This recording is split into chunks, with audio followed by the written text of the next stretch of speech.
you doing? Good. Dan, it's good to be here. Good to see you.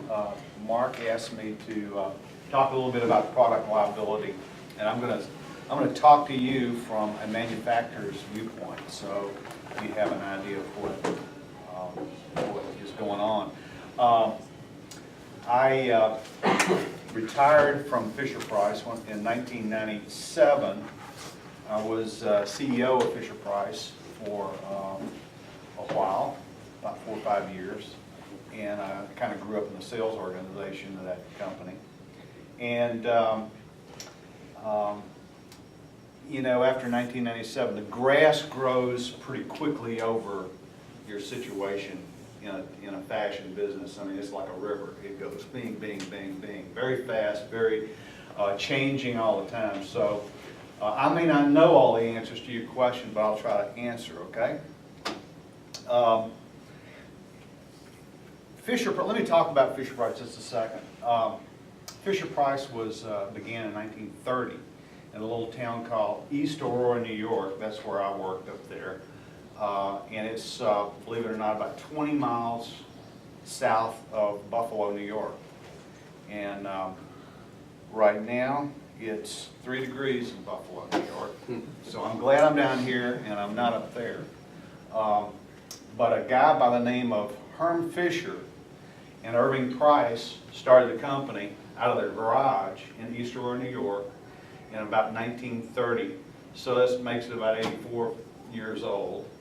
And their whole idea was try to make a toy product that could be safe, durable, have play value, be fun, and in short, it grew to this thing called, you know, a product or a toy that you could trust with your child or trust with your baby. And so that's how, you know, Fisher-Price kind of got going. It is, I got to tell you, a pleasure to have worked for that company. The people were fantastic. The culture at that company is an incredible thing. How many know about Fisher-Price, ever heard Fisher-Price toys? Yeah? Did you ever own Fisher-Price toys? Yeah, there's go. And that particular product category of toys, preschool toys, grew to children's products, where we added, you know, car seats and furniture and high chairs and car seats and so on and so forth. I'm going to go and review a little bit of your text as you, I don't know. The enter key should work. Which one? Any key? Enter. Enter key, thank you. Okay. Oops, let's go back. With the backspace key. That's okay. That's all right. That's all right. That's all right. That's good. Okay, where does the liability losses come from? 3 places. You've already seen the answer. Come on, give it to me. It was on the exam. Huh? It's already been on the exam, so they It's should. already been examined, so what is it? What are the 3 things?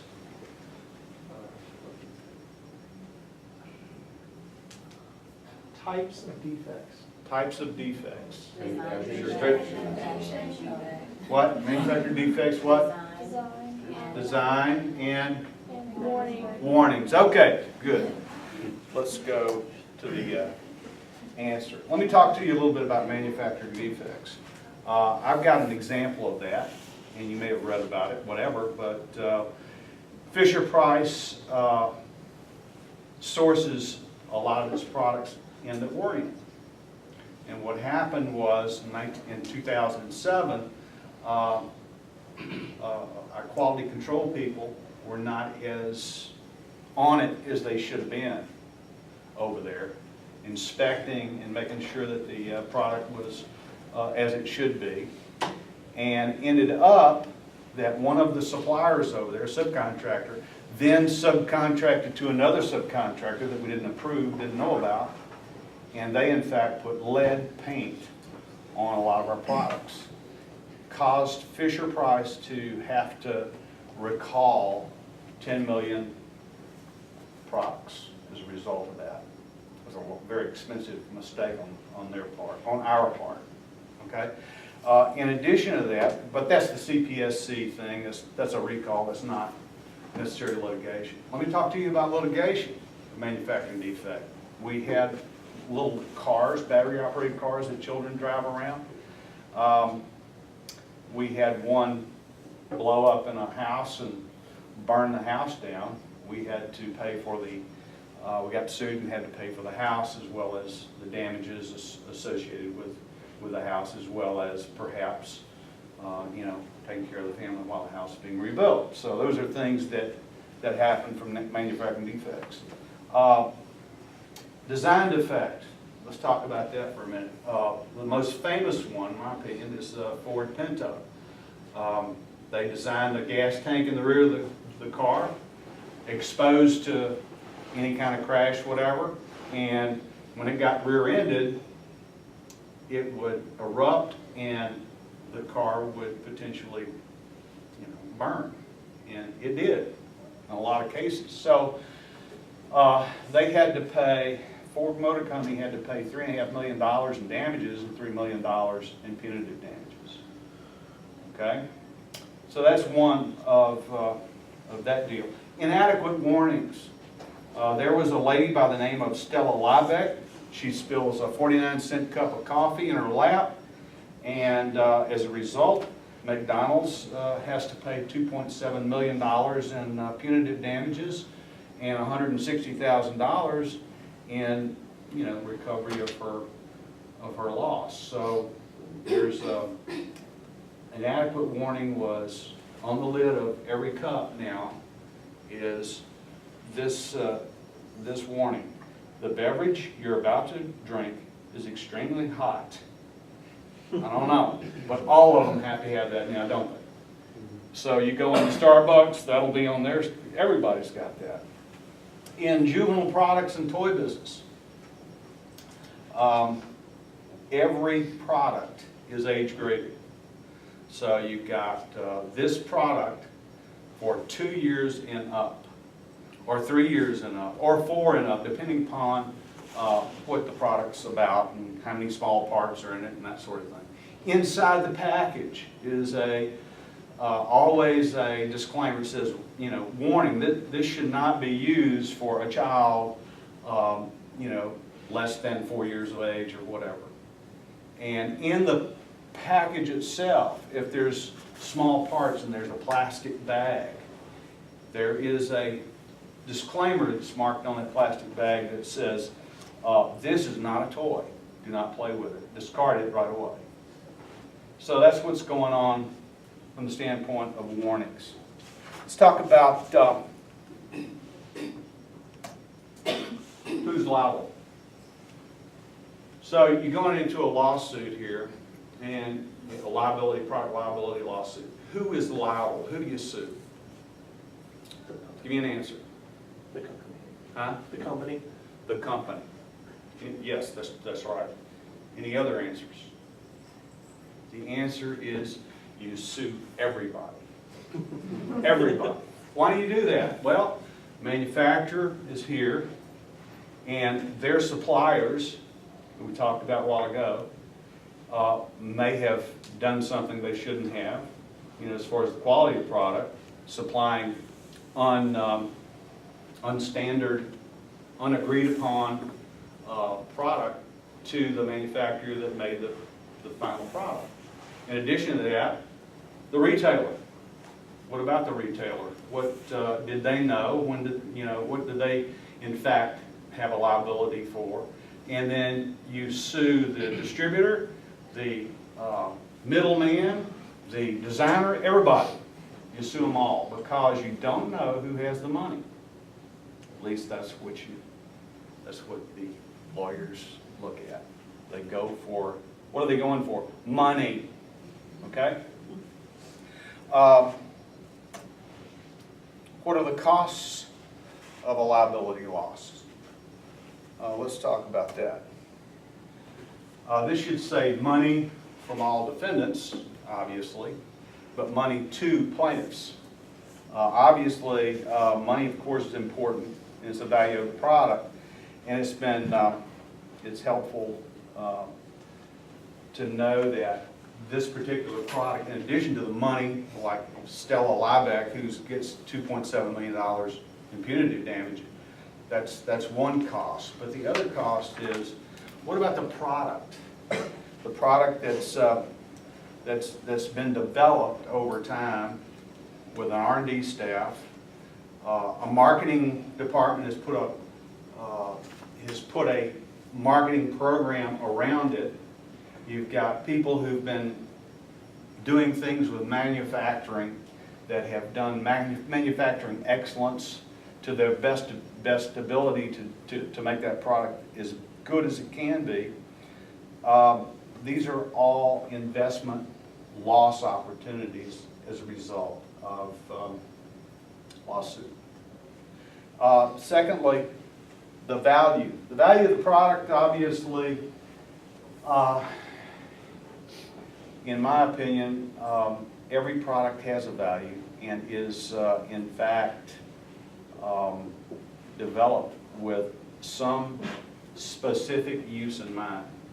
And as a result of that use, it has fulfilled a need. So if you have a pall of a lawsuit around that thing, then you've wiped away the value of that product. Integrity of all stakeholders. Stakeholders like customers, consumers, who you have hopefully a great relationship with, because they are the people that you're trying to ultimately please in all of this. But customers like Toys R Us and Babies R Us and all those folks are really, really key stakeholders that now are going to have a little doubt in their mind when your product shows up on their shelves. Have you done these tests? Have you done this particular environmental situations on a particular product? In addition to that, you got regulatory agencies. CPSC now is going to be putting you on their checklist. They're going to be looking at you probably on a much more regular basis and saying, hey, you know, Fisher-Price is great, but you guys had that lead paint problem. So let's talk about that. Let's go check and see what's going on there. Internal consequential repercussions. If this place here is the R&D department, and I ask you to go out and develop a product, you in turn are probably going to shy away from those products that you've burnt your hands on, and that the legal system has taken and besmirched in some way. And you're going to probably second guess developing a product like that.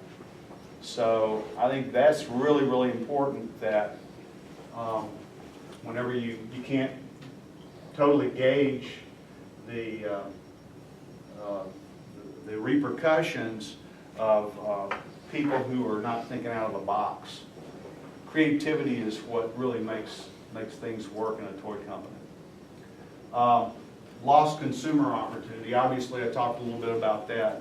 You missing a niche because you developed a product that fulfilled the need. And then lastly, and most importantly in my opinion, is brand trust. If you have got a product that's cast a pall over your brand, like lead paint, whatever, you are starting to chip away the trust of the brand. And that is really, really important. You've got millions of dollars that have been invested in a particular in a particular brand like Fisher-Price. Not just millions of dollars, but sweat equity of thousands of people, both here in this country and overseas. And it's very, very important. Okay, let's talk a little bit about trends in product liability for children's products. In 1974, there were 1,500 lawsuits filed for product liability. In 1986, there were 13,500. Now, today, I don't even know the number, but it's huge, huge, huge. It could be hundreds of thousands of product liability lawsuits. all the time. So these are trends. Increasing insurance requirements. Our retailers who used to say, okay, we're taking your product to grade us, whatever. No, now they want to have insurance liability for a particular product. So if all baby products are increasing in litigation, I want to have $2 million in product liability in addition to what is normal or excess for product liability, because you know, like I said, they're suing everybody. They're going to sue me too as a retailer. So I want $2 million. Now, they said last year, the number one. Excuse me. Oh, was somebody crying back there? It was a lawyer. They're upset with what they're saying. Okay, but at any rate, increasing insurance requirement, instead of just $2 million now, they have taken it up 3.5 times because of the increased litigation that's going on. So it's now $7 million. And then certain categories are like car seats and strollers and those things with small children. They're asking, not asking, they're demanding $12 million in excess liability. So there is a roadblock there. Fewer entrepreneurs can dream. Hey, can you, you know, is a Irving Price and Herm Fisher, would they be starting a toy company right about now with this litigation and all the increased costs on top of everything? Would they be dreaming the dreams that they were dreaming back in 1930 today? I don't know. But I think that, that you could argue that there would be fewer entrepreneurs trying to get in this business. Fewer sources of certain categories. Hey, car seats is the most risk inherent category that there is for a child and for a manufacturer. So there's going to be, my prediction to you is there are going to be fewer sources of those categories of merchandise out there. I will tell you now that how many people have heard of Graco? Anybody heard of Graco? Okay, Graco just this last week recalled 3.8 million car seats because what they figured, because they have a defective mechanism on the button that has a five-point connection. What happened is that children eat and drink in a car seat. They spill milk, juice, crumbs, that's what we call them, crumb crunchers, crumbs into the locking mechanism, which in fact kept the lock locked, so they couldn't get the parents couldn't get their kids out of a car seat. So, as a result, they are recalling 3.8 million car seats. You know what that means? Doesn't mean they're going to take these car seats and bring them back to the manufacturer. It means that they're going to contact, that you as a consumer are to contact them, and they're going to send you a new mechanism so that you can thread it, put it in, they'll give you instruction on how to do that, and they'll put this thing back in working order with a new design. So that's that situation. So Newell Rubbermaid is the parent company of Graco. By the way, you know what Graco stands for? G-R-A-C-O. God rewards all Christian organizations. Interesting. Doesn't mean anything. Just thought you'd be interested. But Newell Rubbermaid, parent company, bought Graco a few years back.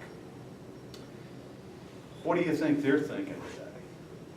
This probably cost them in excess of $50 million or more dollars. Maybe more. Maybe $80 million. I don't know. but I know that it besmirched their brand. And that is a very, very critical issue. And should they want to get back in that business or expand their offering in the car seat business, I doubt it. So there's going to be fewer sources of categories, and obviously, I believe there's going to be fewer products available as a result of that. Here is Fisher-Price's car seat. It's called the Grow With Me car seat. And we had, by the way, we had a product back in the 80s that was a car seat. It was, you know, a one hookup design, had a kind of a heart-shaped breastplate that went down and hooked into the deal. The key point here being that, again, the product that we produced and designed was, I mean, all the soft goods on it had to be fire retardant. There are hundreds of tests that a company has to go through. We put this thing into a car and crash it with a crash test dummy to measure the excursion rate of front and back so that the child is going to be safe at a certain crash level. And that is federally mandated also by the CPSC and NHTSA, National Highway Transportation Safety Administration, which is a big deal in this business.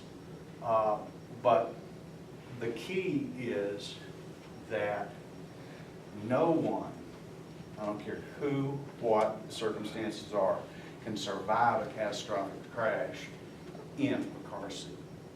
So, no matter what you do, a 18-wheeler that runs over a car, crushes the car, flattens the pancake, and kills the child, there's no way that you're going to be able to protect from that situation.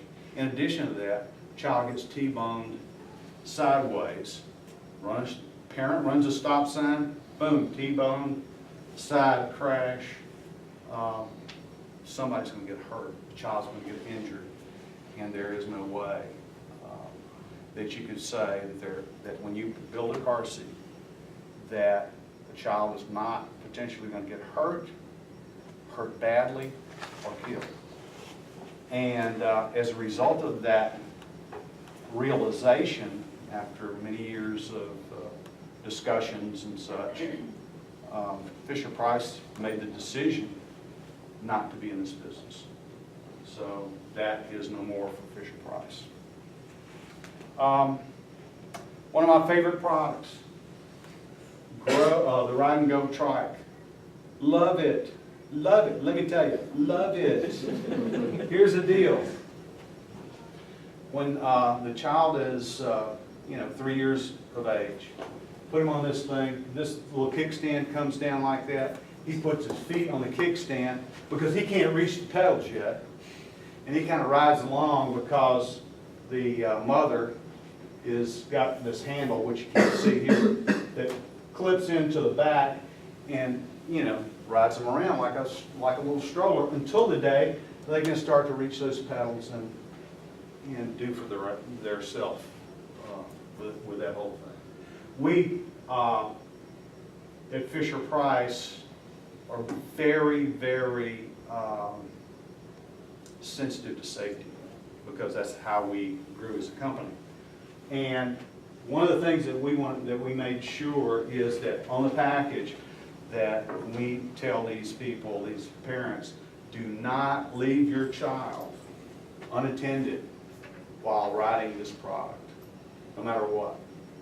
In addition to that, we have a inside big thing says, do not, under any circumstances, leave your child unattended while riding this trike around a swimming pool or any body of water. As a matter of fact, we have on this seat right here, on the back side of the seat, imprinted in the plastic, do not, under any circumstances, leave your child unattended with this product around a pool specifically. And we don't want to see a child, obviously, unattended in their driveway that slopes down to a road, slip off into the traffic as their mother and father are doing something else. So,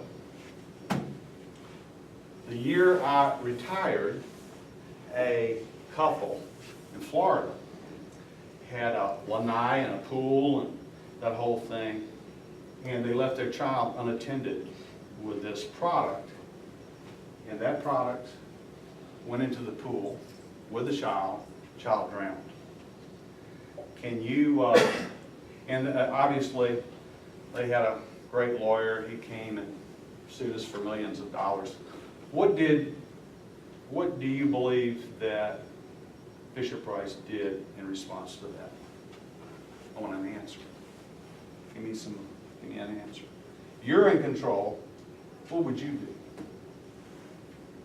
Prove that you have adequate warnings on there. Pardon me? Prove that you have adequate warnings on the product. That's a good answer. Pay the couple, Pardon? or give them a couple the money that they wanted. Give the couple. So, $10 million lawsuit, you pull $10 million out of your back pocket and give it to them, is that, okay? Ask them how is it y'all's fault. Pardon? Ask them how is it y'all's fault. They're the ones that left their kid unattended, not you. Right. Good answer. Anybody else?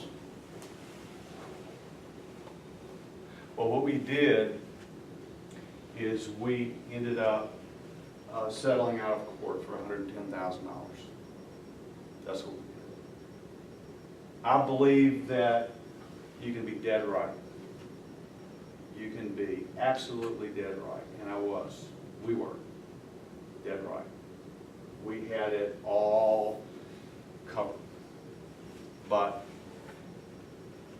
when a lawyer gets in front of a jury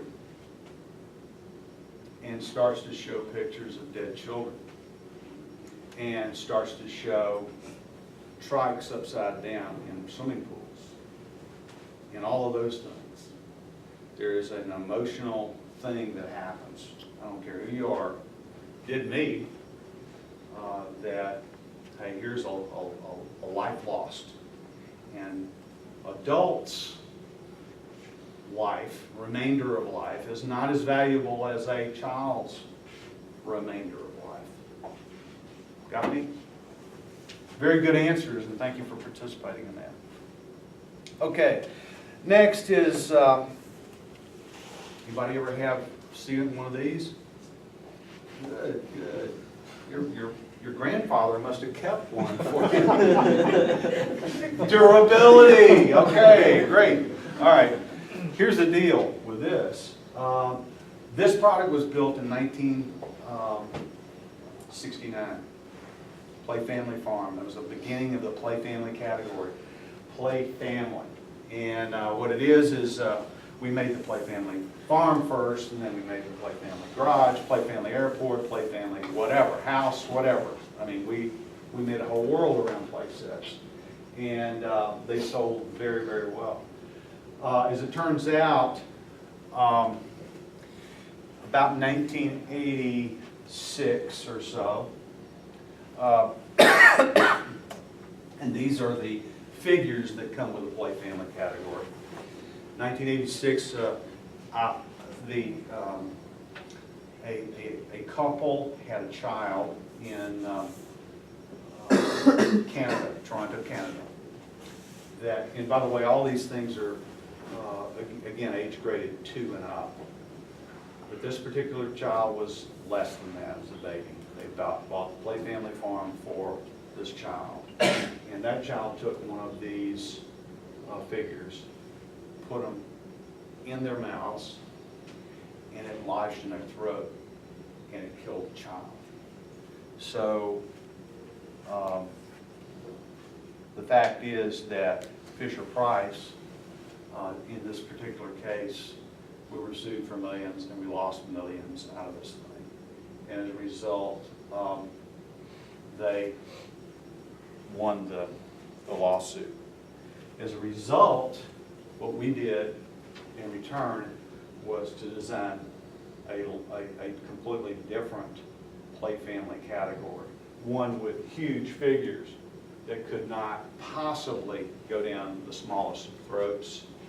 And, but gives you an idea of exactly, even with age grading, even with warnings, even with manufacturing, nursery schools, which we had a nursery school right there in East Aurora, New York. We had all kind of safety audits, manufacturing excellence, and all those things, but sometimes stuff happens like that. And you got to respond to it, and we did with this particular product.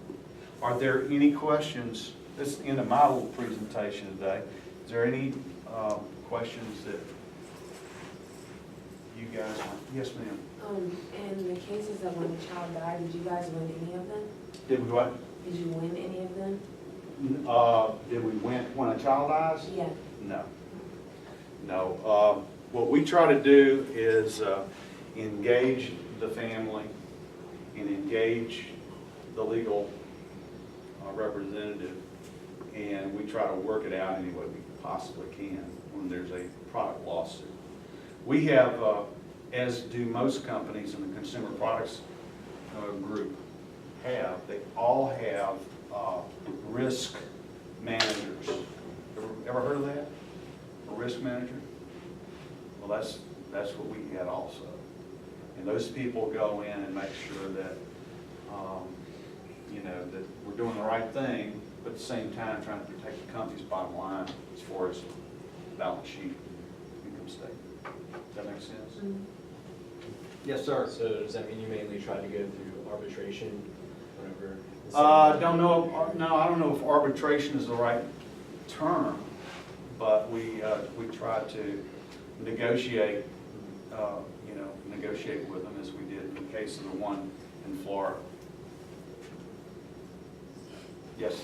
Why or how does Mattel or Fisher-Price, from all the incidents that happen with children, like how do you recover so many times, and why do you still have so many loyal customers if so many things happen?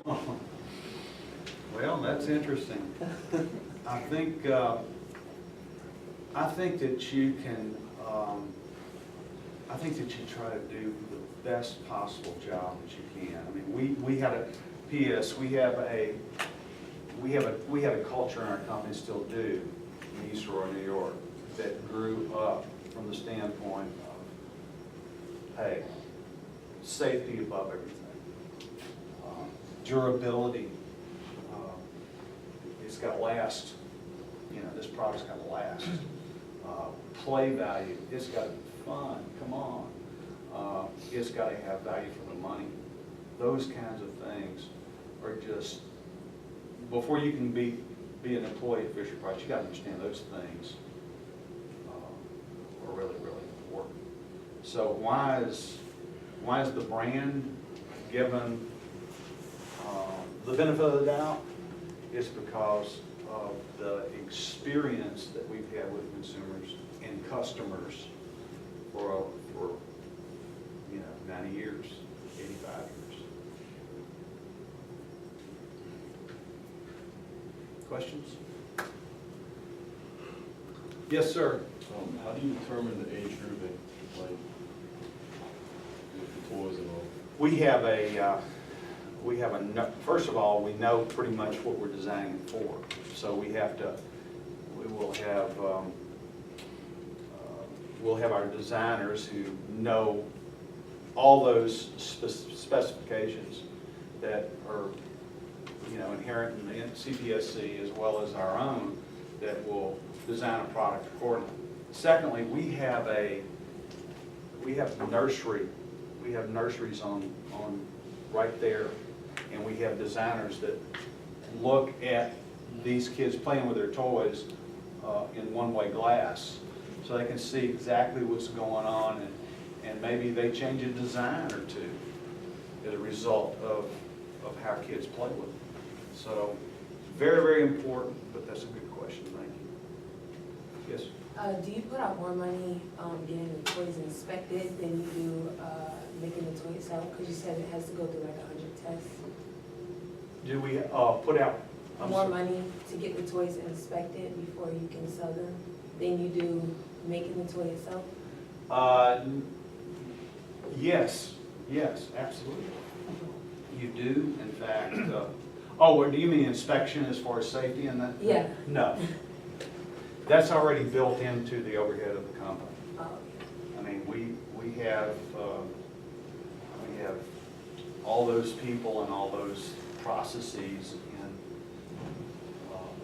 in our organization as it is, so that's not something that we have to go back and do additional. Here's a question for you. How would you like to pay $40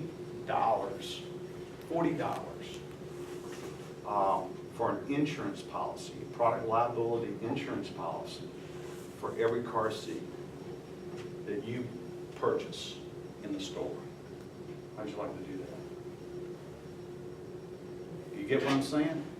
Added cost. Yeah, the added cost. So car seat costs, let's say $150, but you now have to pay, because of product liability, $40 in addition to that, so it's $190, almost $200. How would you like to do that? No? You're doing it today. It's exactly what you're doing.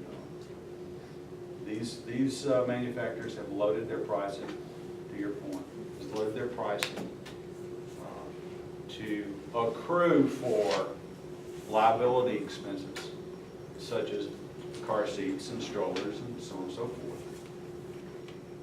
That's happening. Yes, sir.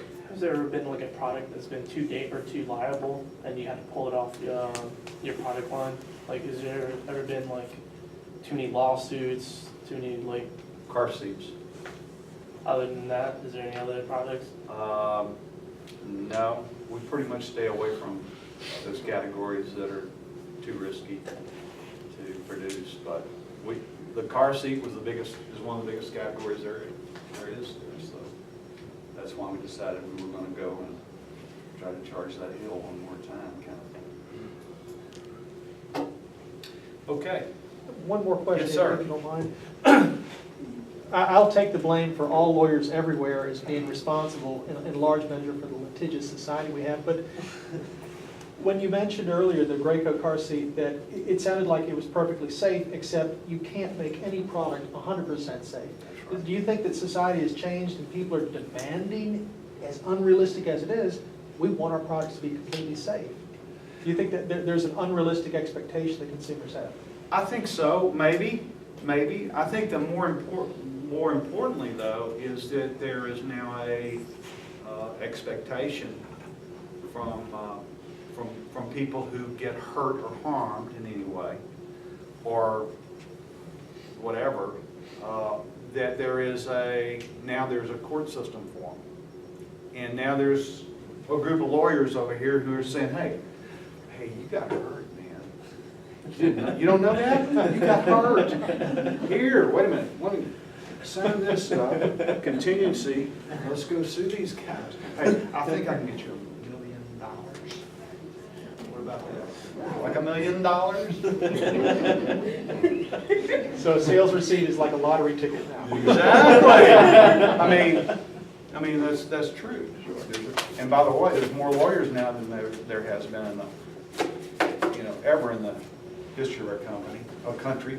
But I also heard that there is fewer lawyers being educated now. For some reason, there seems to be a decline of lawyers going to school. Don't know if that's true. I read that in the Wall Street Journal, so I don't know if it's true or not. Thank you.